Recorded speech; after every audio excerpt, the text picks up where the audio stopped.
What's up, everyone? Welcome to the October 31st Halloween edition of the NBA Injury Report brought to you by BetMGM. I'm your host, Adam Scherer. You can follow me on Twitter at ShipMyMoneyDFS. And we have 7 NBA games tonight, a decent amount of injury news to get into. But first, click that link in the description below. Take advantage of the no-brainer bet from BetMGM.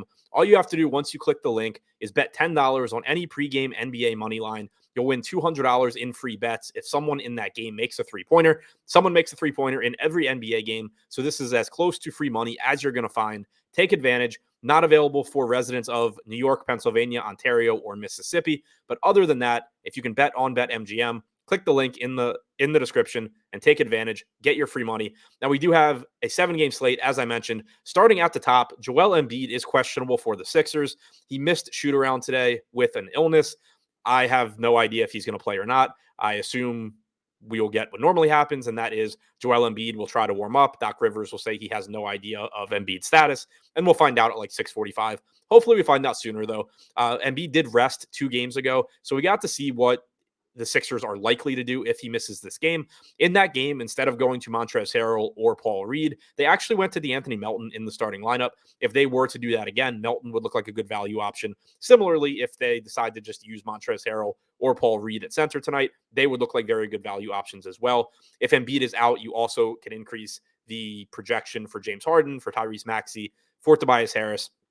Maxey would take on a much bigger role offensively. We would expect Harden to take on a bigger role as well. Harris would probably still be the third option of that group, but he would look better than he does right now. For the Toronto Raptors, Fred VanVleet is questionable. That's big news because he is averaging 38 minutes per game. What we saw from the Raptors last year, whenever one of their starters would miss a game, is that they would typically just either put Precious Achiuwa in the starting lineup, or they would put Svi Mikhailuk or a wing into the starting lineup. They don't have Mikhailuk anymore. But when Scotty Barnes missed a game the other day, you did get Koloko in the starting lineup. I don't know if he would start again, but in that game, you did also get a lot of minutes from Precious Achiuwa. Chris Boucher is back and healthy now. So long story short, if VanVleet is out, it helps solidify usage for all of the other normal starters, whether that's Siakam, Barnes, Anunoby, Trent. VanVleet's been the lowest usage guy of the group so far this year, but that's not likely to continue based on what we've seen in the past. If he's out, though, this is another game where you're going to get a lot of usage from those guys, Siakam in particular, but also you could expect substantial playing time from at least one of Achiuwa or Boucher. Since they are both healthy, if they're coming off the bench, it's kind of going to be a guessing game of which one plays better and which one gets the minutes, but they are both cheap enough that they would be interesting. Boucher is the better point per minute guy of the two. We just got news right before I started this video that Seth Curry is out for the Nets, and Ben Simmons has been downgraded to questionable. If Simmons is out, I expect an uptick in assists for Kyrie Irving and Kevin Durant, particularly Kyrie, but also a benefit for Durant. But one kind of sneaky upgrade is I think Nick Claxton would play a lot of minutes if Simmons misses this game. We've seen Simmons and Claxton staggering their minutes recently. It's a difficult fit for both of them to be on the floor for large periods of time since Simmons can't and won't shoot, and Claxton is basically a traditional center that plays around the basket.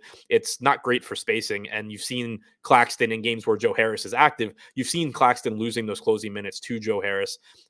If Simmons is out, I think it's likely that we get 30 minutes or so from Claxton. It would make him look really good, in addition to being a nice bump for Kyrie and Kevin Durant. For the Indiana Pacers, TJ McConnell and Aaron Naismith are both questionable. They both missed their last game. Chris Duarte started the first half in place of Naismith. Benedict Mathurin started the second half. Not sure which of them would get the start here, but they would both be interesting. If Duarte starts, he's cheap. He hasn't played very well this year. He clearly doesn't need to play a lot of minutes. He didn't play a lot despite starting the other day, getting benched at halftime for Mathurin. Mathurin, on the other hand, it would look good for his playing time, whether he comes off the bench or starts. He's averaged about 28 minutes per game this season. But if you're taking McConnell and Naismith out of the rotation, there's a lot of minutes available for Mathurin to play, whether he's starting or coming off the bench. It's pretty likely that he would find his way into the closing lineup. And for the Memphis Grizzlies, more big news. John Morant is questionable after missing their last game, but Desmond Bane is also questionable. So if Morant is out, Then we get what we had the last game where Tyus Jones looks very good. His salary has come up a bit, but he's still likely to play north of 30 minutes. He averages a fantasy point per minute. He would look really good.